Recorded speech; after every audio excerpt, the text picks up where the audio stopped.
Good morning, students. In this video lesson, we are going to learn pollination. I am K. Sai Venkatesh, working as lecturer in Botany Government Degree College, Puttur, Chittoor district.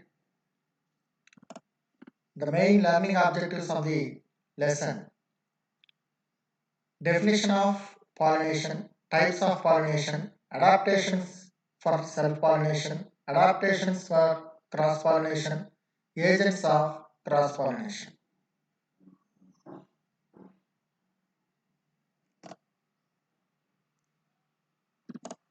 Coming to the pollination definition. Pollination is nothing but the process of transfer of pollen grains from an anther to the stigma of the same or another flower on the same plant or the other plant of the same species is called pollination. Pollination is essential to carry the male gametes through siphonogamy to the female gamete to effect the process of fertilization. Coming to the types of pollination in angiosperms, pollination is of two types. One is self-pollination, another one is cross-pollination. Self-pollination is nothing but pollination which is taking place within the same flower, means the transfer of pollen grains from the stamens to the stigma of the same flower is called self-pollination. It is also known as autogamy.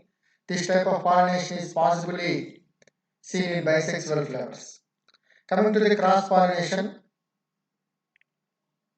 Cross-pollination is nothing but the transfer of pollen grains from anther of one flower to the stigma of another flower of the same species is called cross-pollination. It is also known as allogamy. It can be seen both in unisexual as well as bisexual flowers. This is of two types.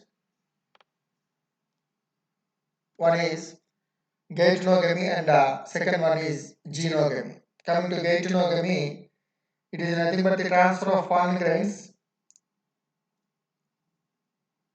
of one flower to the stigma of another flower present on the same plant. That is important. It is called geitonogamy. Coming to the genogamy, it is nothing but the transfer of pollen grains from the one plant to another plant. This is called genogamy. Coming to the adaptations of self-pollination. Self-pollinated plants show certain adaptations for getting self-pollinated. The first one is homogamy. This is the condition in which anthers and stigma of a bisexual flower mature at the same time. So the maturity of both the sex organs present in the bisexual flower takes place at the same time. This is a main adaptation for self-pollination which can be seen in ranunculus. Then coming to the cleistogamy.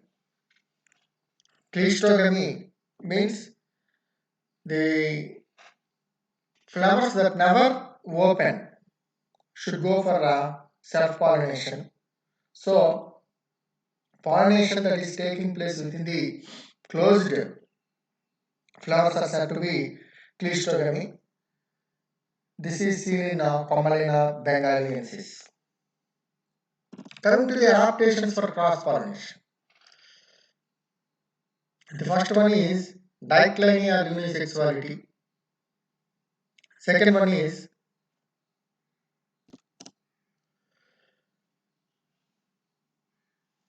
dichogamy.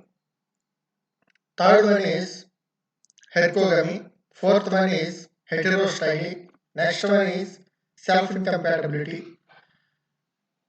Then pollen prepotency and finally sensitive stigmas. These are the main adaptations for cross-pollination. Coming to the unisexuality. In some species, the flowers contain only one sex organ, either the male sex organ that is androecium or female sex organ that is gynoecium. These flowers are generally said to be unisexual flowers. There is no provision for self-pollination in unisexual flowers, so it is one of the important adaptations of cross-pollination. Why? Because These adaptations help the plant to go for the evolved process of pollination, that is cross pollination. We are all know that cross pollination is advantageous to plants as genetic recombination takes place due to the cross pollination. So coming to the next one, that is dichogamy. Dichogamy is nothing but the sex organs of the bisexual flower gets maturity at different time intervals. So if the stamens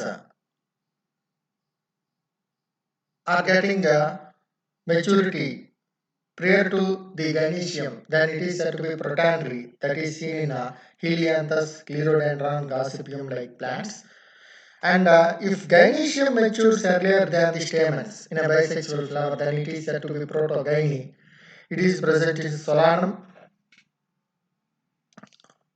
Then coming to the heterogamy.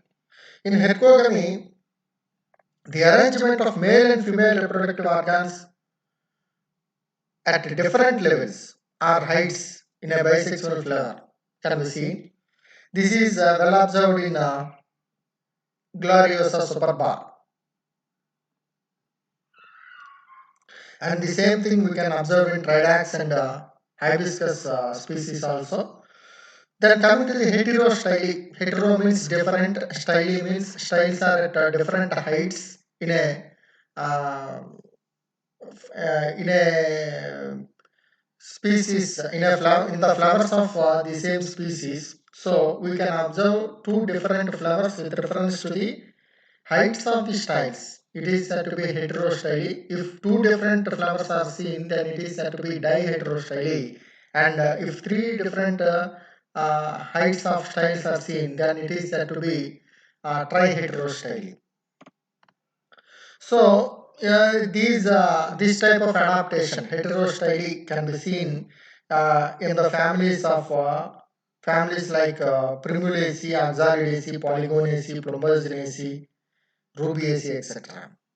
Then coming to the self-incompatibility. In some plants, pollen will not germinate when they fall on the stigma of the same flower. This is due to the self-incompatibility. It can be seen in Passiflora.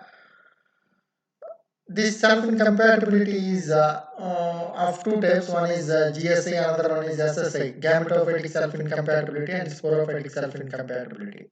Okay, then coming to the self-sterility. It is nothing but the exhibition of sterility of the pollen of the same flower when compared to the pollen if it is taken from the obtained from the other plant. It means in some plants, when the stigma receives pollen grains from the same flower as well as from another flower of the same species at a same time, the pollen from other plant germinate earlier than the pollen grains of the same flower. This is seen in Dolichos.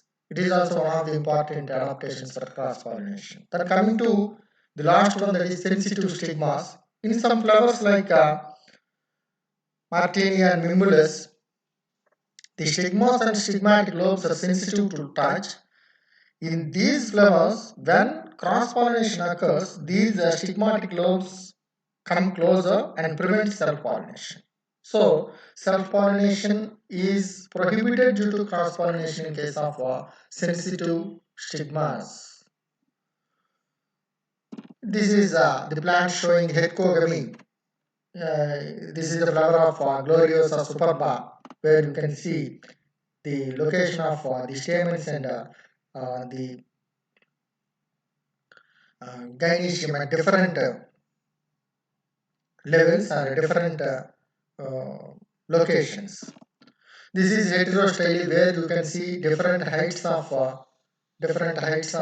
styles. This is diheterostyly, where you can see two different heights of styles. Then coming to the agents of cross pollination. Actually, various agencies helpful for the cross pollination. These agents are mainly abiotic and biotic types. The abiotic category includes non-living agents like air and water, and the biotic agents include living organisms such as insects, birds, bats, and snails. If the pollination occurs through air, then it is said to be anemophily, and if the pollination occurs through water, then it is said to be hydrophily, and if the pollination occurs through insects, then it is entomophily. Then, if it takes place by means of birds, then it is said to be ornithophily, and if the pollination takes place through bats, then it is said to be chiropterophily, and if snails help with the pollination, then it is said to be melacophily. Coming to the anemophily, where the pollination takes place by means of wind, it is said to be wind pollination. So, in certain plants such as Poaceae members, we can see the wind pollination. There are certain adaptations should be adopted by the plants for the purpose of this anemophily. The main adaptation is versatile anthers, and the flowers are also having small size, inconspicuous, and colorless, odorless flowers uh, are generally seen in Poaceae members. Generally, the anthers are versatile, having the pollen grains are usually smooth walled, relatively light and small, dry in nature, so they can be easily blown away by wind. So this versatile anthers are responsible for wind pollination in Poaceae members. The stigmas are also feathery in case of grasses, or in case of plants like typha, you can see brush-like stigmas. So these stigmas and versatile anthers are very much helpful for anemophily.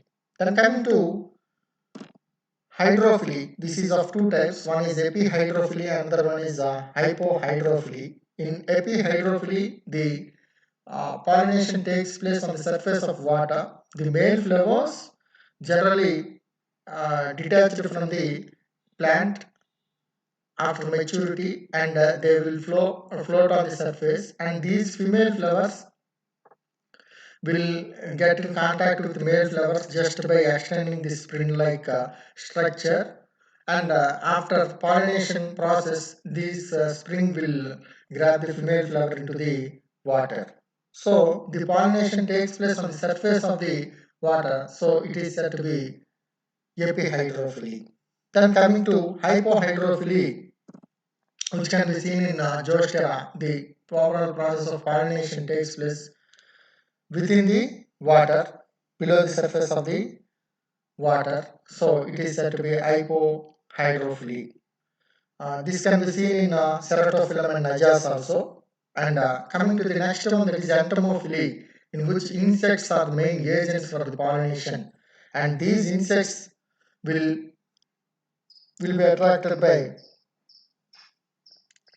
plants by means of various attractions like colorful petals and sepals, or scent like smell, or nectars, etc. etc. In case of Nectanthus system and Jasminum like plants, we can see good odor, which will attract the insects.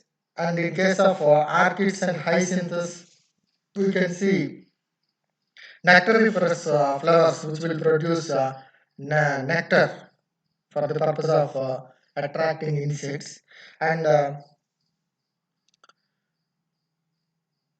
certain species like salix will be visited by insects due to the pollen grains, edible source. So thus these insects will go for all these attractions towards a flower and gets the pollen from one flower to another flower. This is said to be entomophily. Then coming to ornithophily, in which birds are involved as the biotic agents of pollinators, and we can see this type of ornithophily in case of Nicotiana and Callisteman, etc. Here you can see Passiflora foetida, Passiflora larifolia flower, where this hummingbird uh, is acting as a pollinating agent. Then coming to the Chiropterophily, in which bats are involved as pollinating agents. This is the plant of Kigelia pinnata. Uh, Generally, bats are pollinating agents in plants like Anthocephalus kadamba and Bauhinia megalandra also. In case of Mimosa also you can see Chiropterophily. Generally, the pollinating agents help in the cross pollination like this. So, coming to the summary of the lesson, we learned definition of pollination. The process of transfer of pollen grains from anther to stigma is said to be pollination. And we studied types of pollination, self and cross pollination. In cross pollination, we studied gatonogamy and genogamy. Adaptations for self pollination.